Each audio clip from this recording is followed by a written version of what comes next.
नमस्कार मंडळी. मराठी मालिका, सिनेमा आणि हिंदी मनोरंजन विश्वातही झळकलेले हुरहुन्नरी अभिनेते डॉक्टर विलास उजवणे यांचे काल मध्यरात्री दुःखद निधन झालं आहे.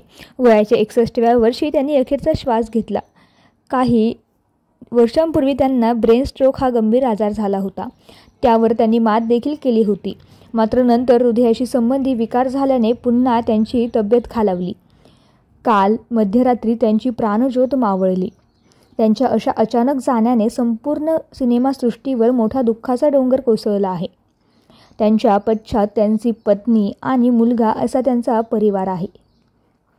4 दिवस सासूचे, वादळवाट, दामिनी यासह अनेक लोकप्रिय मालिकांमध्ये त्यांनी सहज सुंदर अभिनय केला. हिंदी सिनेमातही त्यांनी काम केलं होतं. 110 सिनेमे आणि 140 मालिकांमध्ये त्यांनी काम केलं. शुभम भवतु या डायलॉगमुळे डॉक्टर विलास उजवणे घराघरात जाऊन पोहोचले. या आजारावर कशीबशी मात करत त्यांनी पुन्हा एकदा जे आहे ते कलाक्षेत्रात कमबॅक देखील केलं होतं. कुलस्वामिनी या मराठी सिनेमात त्यांनी काम केलं. 26 नोव्हेंबर या मराठी मालिकेतही त्यांची भूमिका साकारली आहे, जो पुढील महिन्यात रिलीज होणार आहे.